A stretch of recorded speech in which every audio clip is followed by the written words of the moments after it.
continues. And we welcome Senator Bernie Sanders of Vermont back to our table this morning. Senator, I'm going to ask you the same question we asked our viewers and Senator Hoeven at the beginning, which is failure by the super committee to reach a deal, and which would engender sequestration, a bad option? Well, it depends on what the deal that is reached. It could be better than the alternative. I hope that an agreement is reached. I hope that the members of the committee, in fact, do what the American people want them to do, and that is do deficit reduction in a way that is fair and it is responsible. Susan, poll after poll tells us the following. The American people do not want to see cuts in Social Security, Medicare, and Medicaid. The American people are very aware that at this moment in our history, the middle class is collapsing, poverty is increasing, and the wealthiest people, largest corporations, are doing phenomenally well. And everyone, not everyone, but many of the people that I talk to say, yeah, we should do deficit reduction, do it seriously. You've got to ask the wealthiest people in this country, whose effective real tax rate is the lowest in decades, to start paying their fair share of taxes. You have to end these outrageous corporate loopholes by which large, profitable corporations, in some cases, pay nothing in taxes. In other cases, they actually get rebates from the IRS. We have to end the absurdity where we're losing about $100 billion every single year because corporations are stashing their money in the Cayman Islands and Bermuda and other tax havens to avoid U.S. taxes. So my hope is that the super committee will in fact do what the American people want them to do serious deficit reduction, but don't do it on the backs of the middle class and working families of this country, on the elderly and the sick, because those people are already hurting. You are having an event today at 10 o'clock. Here is the press release for it. Strengthen Social Security, don't cut it. Senator Sanders to lead hundreds of Social Security, Medicare, and Medicaid recipients to say, hands off our benefits. Right. Really a question for you. The Simpson-Bowles Commission has recommended structural changes to the program, saying they weren't sustainable with the growth of the older population. The Congressional Budget Office in a report says CBO projects with the aging of the population and the rising cost of health care, it will cause spending on the mandatory health care programs and Social Security to grow from 10% of GDP today to 16% of GDP 25 years from now if no current laws are changed. Let's look at it another way, Susan. What the OMB and the Social Security Administration both tell us is that right now Social Security has a surplus of $2.5 trillion. Social Security can pay out every benefit owed to every eligible American for the next 25 years. Social Security has not contributed one nickel to the deficit, and I find it very disingenuous for people to talk about Social Security in the context of deficit, dealing with the deficit, because it is funded by the payroll tax, not the U.S. Treasury. Social Security has been an extraordinarily successful program, and I think that some of my right-wing friends want to destroy Social Security because it debunks their myth the government can't do anything. Before Social Security, 50% of the elderly people lived in poverty. Today, while the number is too high, it is 10%. In these incredibly economic volatile times, Social Security for the last 76 years has paid out every nickel owed to every eligible American. No Social Security beneficiary has ever received a letter saying, gee, I'm sorry, the stock market went down, you're only getting half of your benefits. So Social Security has been effective. It's a cost-effective program. It's administered quite well for small amounts of money. It has worked, and I will do everything I can to preserve it. Vermont Public Radio, in a story saying Sanders differs with Leahy and Welch on deficit deal, suggests that your opposition to entitlement reforms puts you at odds with Senator Leahy and with Congressman Welch, who is a part of the bipartisan effort in the House urging the super committee to support a much larger deficit reduction plan using balanced approach. Well, Senator Leahy and Congressman Welch are good friends of mine, and on many of the issues affecting the state of Vermont, we are together. On this issue, we disagree. And here's the problem that I have. And we've got to go back a year, Susan. I was on the floor of the Senate for 8.5 hours in December because I believe that the agreement struck between the Republicans and Democrats at that point, when the question was whether we extend unemployment benefits or not, I thought that was a very bad agreement, because what it did is it extended, and this is when the Democrats controlled the House, the Senate, and the White House. It extended Bush's tax breaks for the rich, which I thought was a terrible mistake, and actually lowered taxes for the very, very richest people in this country in terms of the estate tax. Thought that was a bad deal. In April, an agreement was reached when the Republicans threatened to shut down the government, in which Democrats conceded a budget, $80 billion less than what the president had proposed. I thought that was a bad agreement. And this whole, where we are right now, as you know, is a result of the fact that in an unprecedented way, what the Republicans said is, look, we are prepared for the first time in the history of the United States of America not to pay our bills, to let the government default, to endanger the entire world's financial system. And I thought that was just an outrageous gamesmanship. And I thought that the president should have used the 14th Amendment and said, you know what, my job, my constitutional obligation is to pay the bills. I am going to pay Social Security. And I'm going to pay our veterans the benefits that they're entitled to. You want to take me to court? You can take me to court. I think the president would have won. But in any case, what that agreement did, as you know, is it chopped $1.5 trillion in cuts to all kinds of important programs for working people. And then it said to that we would establish a super committee to look at $1.2 trillion. After all of this stuff, do you know how much the richest people in this country who are doing phenomenally well have been asked to pay more in taxes? Not one penny. Do you know how much the largest corporations have been asked to pay more in taxes? Not one penny. So far, all of the cuts have come from working families and the middle class. I am very nervous. I don't have a crystal ball, so I can't tell you what the super committee is going to end up with, if anything. But I worry again that the burden will be placed on working families, the elderly, in terms of cuts in Social Security, Medicare, and Medicaid. I am opposed to that. You can reach Senator Sanders by phone. We'll have the phone numbers on the screen. You can send us an email, and you can also tweet us at C-SPAN WJ. We're going to start with a tweet from someone who describes himself, their handle as C-SPAN Junkie, and he writes, Senator Sanders, giving a home loan with a balloon payment could mean an eviction for a homeowner in 5 years. Wouldn't the same thing happen with Medicare and Social Security if not modified? Well, I think, well, in terms of Social Security, I have introduced legislation that everybody agrees, the studies have shown, will keep Social Security solvent, not for the 25 years that it's solvent right now, but for 75 years. And what we do is right now, a millionaire contributes the same amount of money into the Social Security Trust Fund in taxes as does somebody who makes $106,000. If you lift the cap and you start at $250,000, you will keep Social Security solvent and allow it to pay out every benefit for the next 75 years. So that's a reform that I believe in. We've introduced legislation. I believe we have 9 co-sponsors. In terms of Medicare, here's the issue. What we're talking about is not just Medicare reform or Medicaid reform. We're talking about health care reform. Today in America, we are the only industrialized country on earth that doesn't guarantee health care to all of our people. 50 million people have no health insurance. Tens of millions more are underinsured, and yet we end up spending almost twice as much per capita on health care as any other nation, and our outcomes, health care outcomes, are not necessarily better. We need real health care reform. I am an advocate of a Medicare for All single-payer program, which I think is the way to go if you want cost-effective universal health care.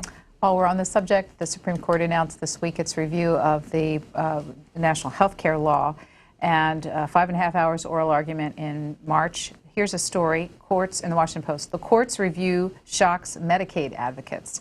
While there was no surprise over the Supreme Court's decision on Monday to review the 2010 Health Care Act insurance mandate, supporters of the law are reeling over the justice's announcement that they will also consider a long-shot challenge to what many consider an even more central provision of the statute. That provision is the extension of Medicaid to cover a greater number of the poor. 26 states say the expansion amounts to an unconstitutional coercion of state governments, which provide part of Medicaid's funding. Well, needless to say, I disagree with overturning that law. Again, we have 50 million people in this country who have no health insurance. If we cannot expand Medicaid to tens of millions more, I don't know what happens. We throw children off of health insurance, working people off of health insurance. Susan, Harvard University a couple of years ago did a study, and they found, incredibly, 45,000 Americans die every single year because they don't get to a doctor on time. By the time they walk into the doctor's office or an emergency room, they are so sick that their situation is terminal. That is not what America is supposed to be about. I believe very strongly that health care is a right. I believe that we should learn from many other countries, Canada, many of the European countries, and come up with an approach that says everybody in America has health care. And when we do that, we can provide it in a much more cost-effective way rather than worrying about the profits of the insurance companies or the incredible, wasteful, and bureaucratic administrative system that we have right now. Lee is an independent in Waldorf, Maryland, and on the line for Senator Sanders. Good morning. Good morning, folks. Have you been listening to this gentleman this morning? He wants bigger federal government. The federal government needs to be gutted. It has become the nightmare of our founding fathers. Every state should take care of its own people under its own system. If we have medical care in this country, it should be under a National Guard system where we create our own medical system. For each state, it creates its own. Less federal government is good. Our second problem in this country is import-exports. If you look at the charts, it shows you that we have more more imports coming in than exports going out. If it's sold in America, it should be made in America. Federal government has become the nightmare that our founding fathers always hoped it wouldn't be. And that's all I have to say. Thank you. Well, Lee, let me tell you, I certainly disagree with you in one sense, and I agree with you in another sense. You are looking at a guy who has voted against virtually every so-called free trade agreement. I know it's fashionable for politicians to say, oh, the American people worker, we can compete against anybody in the world. Well, you know what? It's not true. Not when somebody is making 50 cents an hour or 25 cents an hour or $1 an hour. The reality is, in terms of unfettered free trade, is that in the last 10 years alone, rather incredible statistics, 50,000 factories in this country have shut down. Millions of American workers have lost good-paying manufacturing jobs. Those jobs have gone to China and other low-paying countries. In terms of Lee's first question, obviously we disagree. I think the problem, it's not big government or small government. It is good government, cost-effective government. Talk to the average veteran out there, Lee, and ask them how they feel about the Veterans Administration and the health care that they get. And you know what they will tell you? They will tell you, you know what? It's a pretty good system. They're proud to walk into the VA and get good quality health care because they have fulfilled their responsibility to the people of this country, and we are providing them the benefits that they earned. Talk to people on Social Security, Medicare, and Medicaid. They will say those are good services. Talk to the kids out there who are getting Pell Grants to enable them finally to be able to go to college. So to my mind, are there government programs which are wasteful? You bet there are. We recently did a study which showed that 37 of the top 100 defense contractors were involved in fraud. And either were found guilty of fraud or reached a settlement after fraud charges were made against them. Top 3 companies paid fines of hundreds and hundreds of millions of dollars. Do we need to make the federal government smart, more cost-effective, more responsive to people? Absolutely.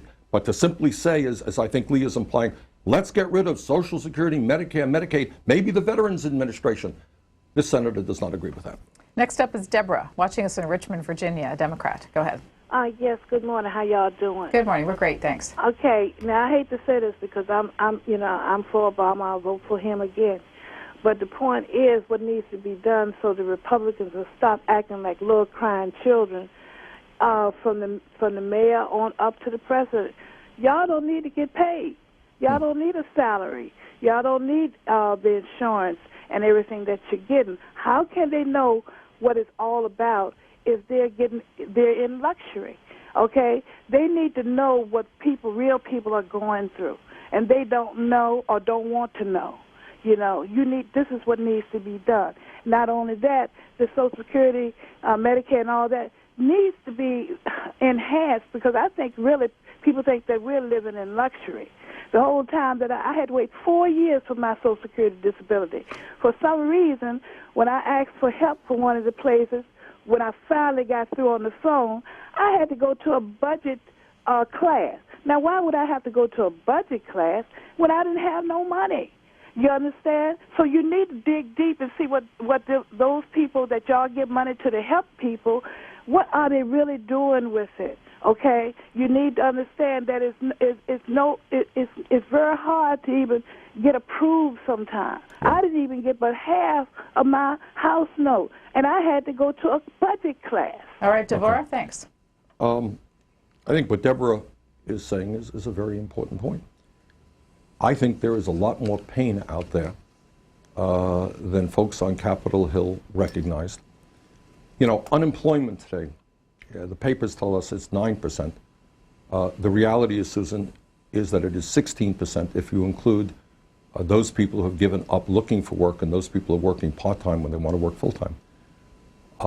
I've talked to older workers who are now have lost their good jobs, are now working at jobs at much lower wages. Some older workers may never have another job in their lives. And their whole plans, their whole hopes for retirement completely dashed. We had a couple of town meetings in Vermont a few weeks ago where we met with the college students. And a lot of these kids, I mean, this young lady gets up there, tears streaming down her eyes, said, you know, I'm the first in my family to graduate college, went to graduate school. I have a huge debt. I don't know how I'm going to pay it off. Don't know how I'm going to pay it off. So there is a lot of pain out there, and I think before people talking about destroying Social Security, Medicare, Medicaid, Pell programs, they might want to listen to what's going on in the real world. Speaking of jobless numbers, it's Thursday and the new numbers have come in. Let me share them with you. The number of people applying for unemployment benefits fell last week to the lowest level since early April, a sign that layoffs are easing and hiring may pick up. The Labor Department says weekly applications dropped by 5,000 to a seasonally adjusted 388,000, the fourth decline in 5 weeks. The 4-week average, the less volatile measure, dropped to 396,750. That's the first time the average has been below 400,000 in 7 months. The AP says this, though, that applications need to consistently drop below 375 to signal sustained job gains. They haven't been that low since February. Any comments? Well, we certainly hope the trend is good. But again, when we look at real unemployment, it's about 25 million people who are unemployed or underemployed. And also when we look, you know, Deborah made this point, if we look at what's happening to the middle class, it's not just unemployment. Median family income has declined by over $3,000 in the last 10 years. So when you hear people are angry, and sometimes they're lashing out at the government or sometimes they're lashing out whatever, they are angry because in many cases they're working longer hours for lower wages. And when they look to the future and what's going to happen to their kids, they are really distraught in believing that maybe for the first time in the modern history of America, their kids will actually have a lower standard of living than they do. Here's a tweet from JKL who asked, where is the people's audit of the Federal Reserve every 6 months that Senator Sanders, Senate Bill 604, killed? It says, support H.R. 459 unamended, Bernie. Well, killed is not quite the right word. For the first time in the history of the Fed, we got an audit. And to get the audit, we had to make some compromises. Now, if the gentleman thinks that I should not have compromised, then we would not have had the audit of the Fed that took place as a result of Dodd-Frank during the financial emergency years. What that showed us, by the way, that's the first time the Fed has ever been audited. It showed us, quite incredibly, that during the Wall Street collapse, the Fed, in a revolving loan fashion, lent out $16 trillion to every major financial institution in this country, many large corporations, individual millionaires, and central banks all over the world, including the Middle East. So getting that audit was a real eye-opener for many people in this country. So I don't think we killed anything. I think what we did is make some significant progress. And the other thing that we did is in that bill got a GAO look at conflicts of interest at the Fed. And right now I am working with a number of leading economists to come up with legislation that will reform the Fed. Right now I have many problems with the structure of the Fed. I think it is there primarily to represent Wall Street, not working families. And I think also it has not been anywhere near as aggressive as it should be in trying to deal with the unemployment crisis. Senator Bernie Sanders of Vermont, our guest. Next call for him is Salt Lake City. And good morning to Austin, Republican. Good morning, guys. Hey, listen, Senator, I have taken exception with your views on Social Security being solvent. You know, you talk about, and granted, I know that the Social Security checks have continued to go out, but just a few months ago, was watching President Obama on TV, and it was back in the debt ceiling crisis, and he said, listen, if we don't raise the debt ceiling, he says, I can't guarantee that those Social Security checks are going to go out on time. Now, my question is if the Social Security is in such great shape, why was it critical that we raise the debt ceiling limit in order for those Social Security checks to continue to go out? Also, second point, and then I'll take my answer offline, is that we are in such a debt crisis in this country right now. You talk about things being better managed by the government or whatever. You know, it took us the first 230 years or so to rack up $10 trillion in debt. Since September 2008, according to the U.S. Treasury, from September 2008 to the current time, we've added an additional $5 trillion to that debt. Now, that's only debt that they're actually admitting to. Now, you and I both know, because I work in the financial services industry, we both know that the actual debt and as far as like unfunded liabilities and things like that is many, many times that. And then you start talking about all the credit derivatives and stuff in the world, and it goes way, way, way beyond anybody's imagination. In this plane, we've got two choices. We can either get our debt under control and start reducing the size of government, because government is the cause of debt, because they are the monster that continues to consume money. And if we don't... Austin, I think we get your point, so we're going to stop. Point. Let me start off with the second point. The caller is certainly right. The deficit has exploded in recent years. When Clinton left office, as I think many people will remember, this country was running a surplus, and the projections were that the surplus was going to continue as long as the eye could see. That was the projection. What happened? Under Bush, we went to war in Afghanistan, and we went to war in Iraq. And for the first time in the history of this country, we forgot to pay for the wars. So when you run up a cost of trillions of dollars in war, and you forget to pay for that, well, you know what? It adds to the deficit. And then on top of that, again for the first time in the history of the country, you go to war, and not only you don't pay for the war, but you decide that you're going to give huge tax breaks, much of it going to the wealthiest people in this country. Well, that also adds to the deficit. So we provided tax breaks for the wealthiest people in this country, about $700 billion over a 10-year period. And then we passed the Medicare Part D prescription drug program. Forgot to pay for that as well under Bush. And we forgot to put a provision in there that allowed Medicare to negotiate prescription drug prices with the drug companies. So you add up all of those things, and you know what? The caller is right. The deficit has exploded. But given that reality, you don't decide, well, gee, now the deficit is so high, we're going to deal with it by cutting Social Security, Medicare, Medicaid, educational programs, and environmental programs. Because all throughout that period, while the middle class was shrinking, the people on top and large corporations were doing phenomenally well. So I believe that in order to get our house in order, we have to end the absurdity of having the 400 wealthiest people in this country owning more wealth than the bottom 150 million. We have to end the absurdity of the wealthiest people doing phenomenally well while experiencing the lowest effective real tax rates in decades. Next is a question by Twitter from Scott Wagner, who asks, why can't I choose how to invest for my retirement? This is on Social Security. Quit spending my retirement investment. Well, that's a fair question, Scott. But if you begin that process and you privatize Social Security, you end up destroying the Social Security system. And I think that what history has shown us is Social Security is an insurance program. It's a retirement insurance program. It is not an investment. So I'm not saying to Scott or anybody else, you want to go out and get rich, ain't going to do it through Social Security. You want to invest on Wall Street, that's fine. You may do very well, or you may lose your shirt.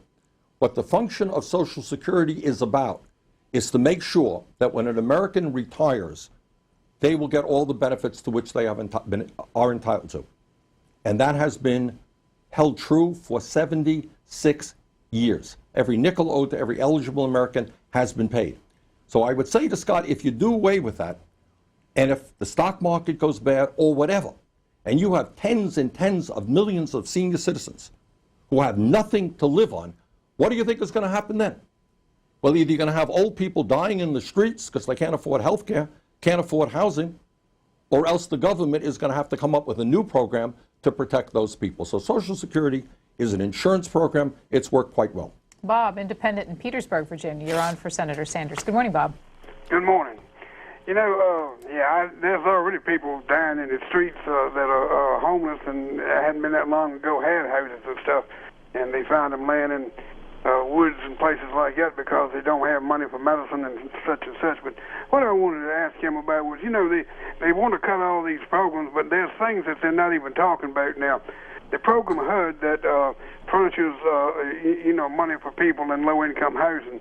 Don't get me wrong right off the bat here. I think that everybody needs help in low-income housing. But the amount that they charge for the rent is astronomical. And what I see there is that, a lot of, I'm sure if you run do some testing there, you'll find out that a lot of people in Congress and senators get a lot of money from real estate like that because $1,200 for a two-bedroom apartment, the tenant pays $200 and the government puts up the rest.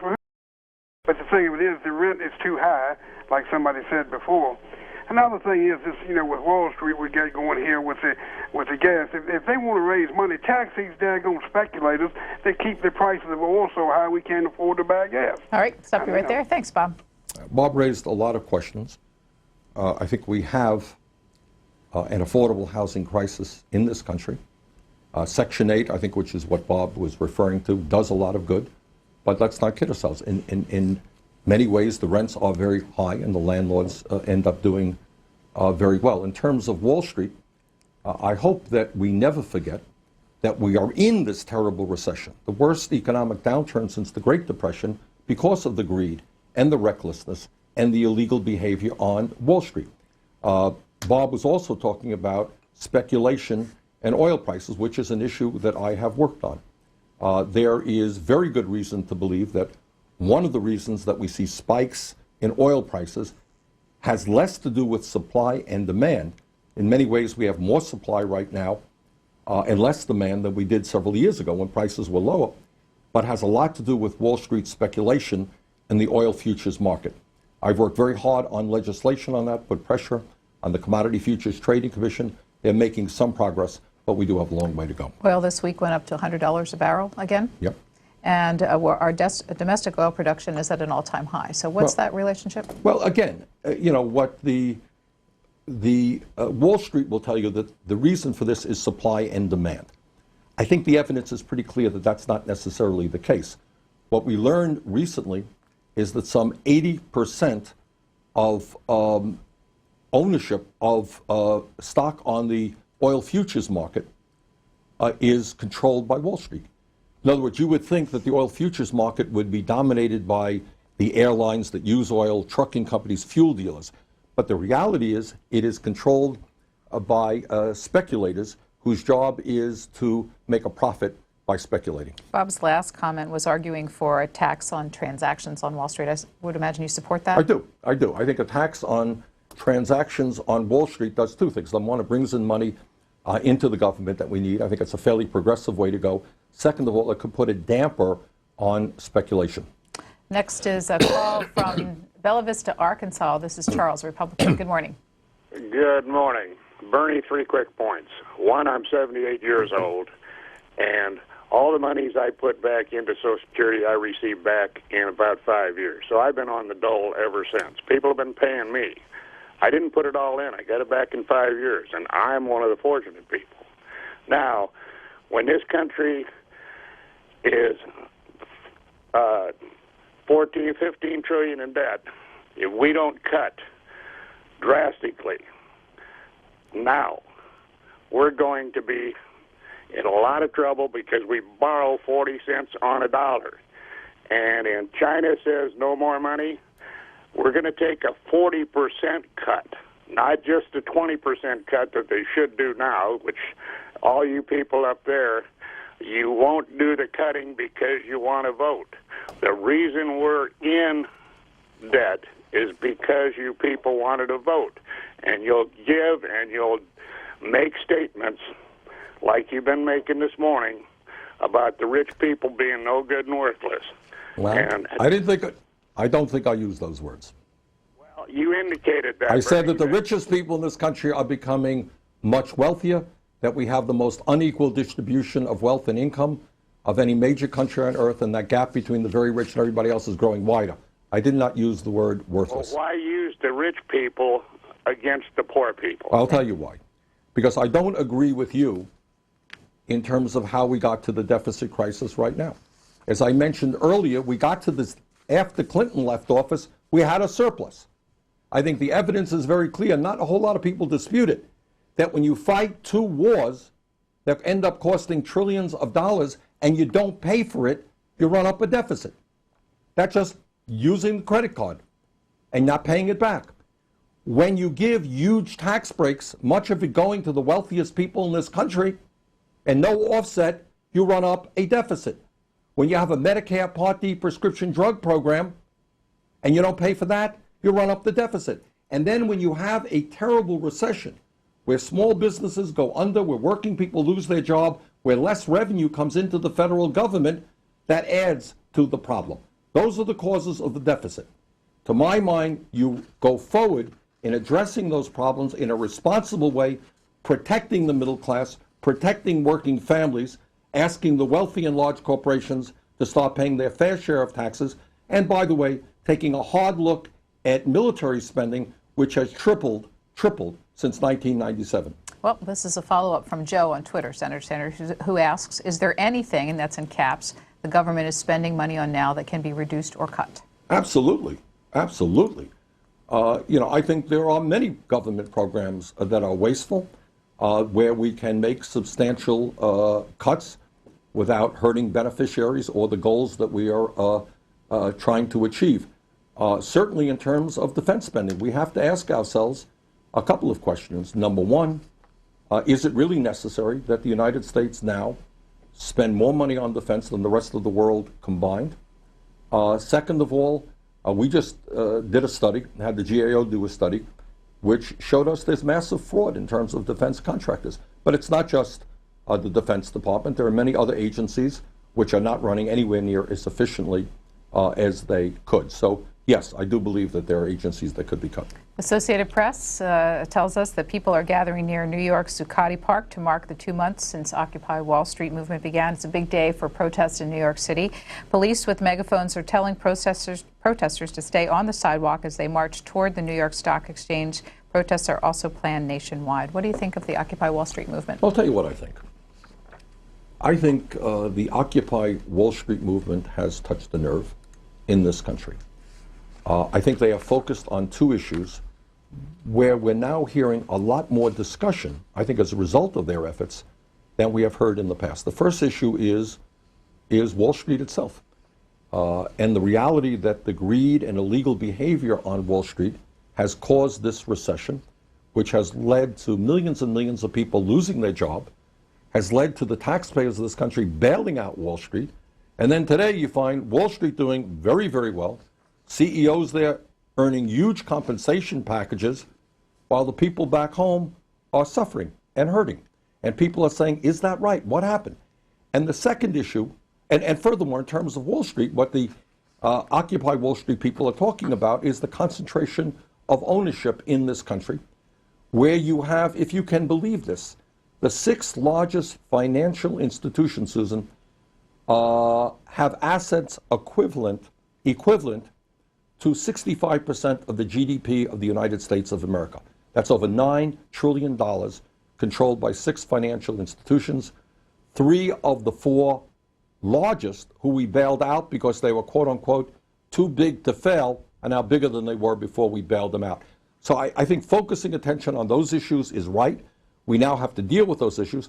And the second issue where I think I credit them for raising attention and focus is on the growing inequality of wealth and income in America. Senator will be with us for about 7 more minutes. Next, Dell City, Virginia. James, Democrat. Good morning. Good morning. Good morning. I want to know where have the senator been that he hasn't ran for president. I mean, he's too sharp. He should have been president years ago. And how come C-SPAN can't make a commercial with everything that he has said to wake the American people up? I mean, Senator, why haven't you ran for president? Well, James, that's very, very kind. I am very proud to be the longest-serving independent in the history of the United States Congress. I'm proud to represent the state of Vermont, and I'm going to run for re-election to that position. But thank you very much. That's very kind of you. Well, a nice segue into discussing the election. First of all, some news reports suggested that you haven't yet thrown your endorsement behind the president. What do you think of the campaign, and when are you going to make a decision whether or not you're going to be supporting him for re-election? Well, I think this. I think it is a sad moment in American history where you have one of our major parties, the Republican Party, which used to be what we call a center-right party, a conservative party, evolved into really a right-wing extremist party. And I say that not with any joy. Many viewers may remember that a number of years ago, my predecessor, Senator Jim Jeffords, a lifelong Republican, a moderate, and he finally said, you know, it's not that I'm leaving the Republican Party, it's the Republican Party has left me. And they've moved very far to the right. And the Democratic Party, I'm afraid, which used to be maybe a center-left party, which identified with the working class of this country, with lower-income people, with the needs of the kids, they have become a more conservative party and now are a centrist party. So I think you got a centrist party, Democrats, dominated by money, a lot of money coming in, a right-wing party, I think, heavily influenced by right-wing extremists and also by a lot of corporate money.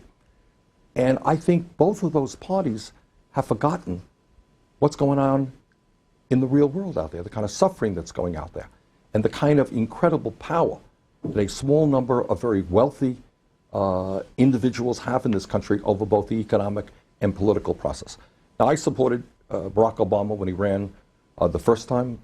I expect that I will support him for re-election.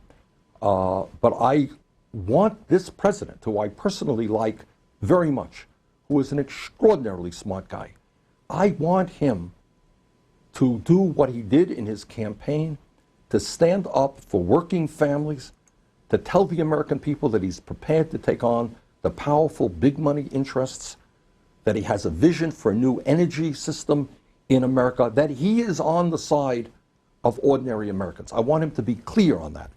And I think if he does that, he will win this election in a landslide, and I will be very proud to be supporting him. Just to be clear, do you include Mitt Romney in your description of right-wing extremists? No, I would say Romney falls within the category of, you know, maybe a more old-fashioned conservative Republican.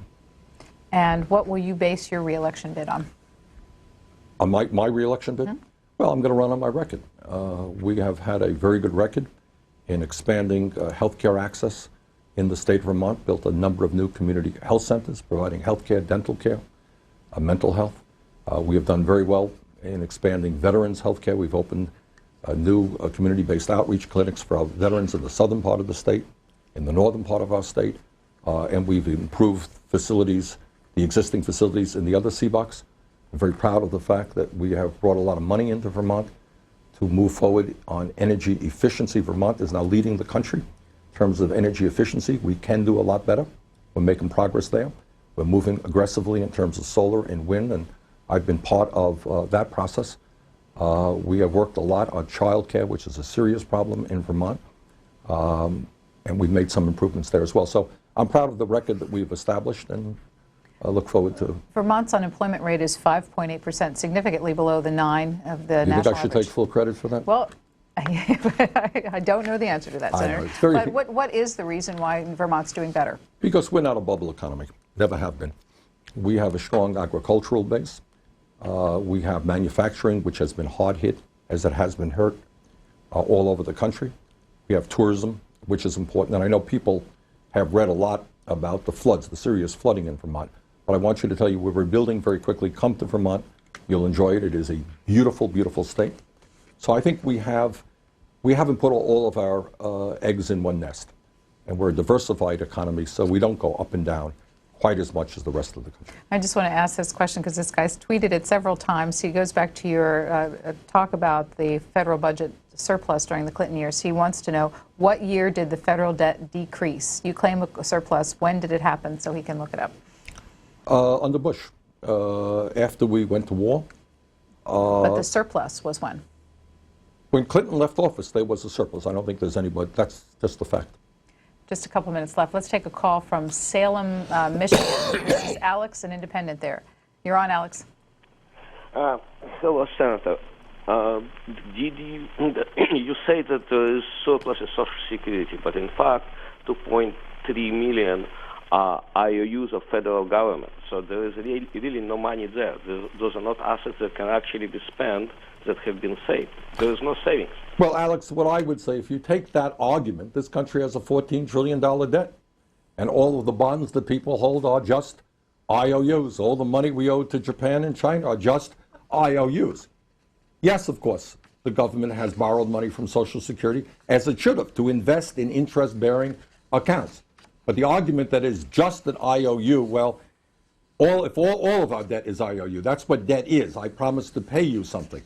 And so I think that argument is not a strong argument. Let me close by asking you the same thing I asked Senator Hoeven. What do you expect the next week to be like in this city? Well, I think the focus will be on the super committee.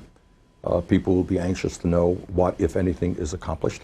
And as I said earlier, I certainly hope they can reach an agreement, but I hope it is an agreement that does not come down and force deficit reduction on the backs of the middle class and working families of this country. There are ways to do deficit reduction that are fair, and I hope the committee reaches that conclusion. Thank you for being at our table once again. My pleasure. Appreciate it.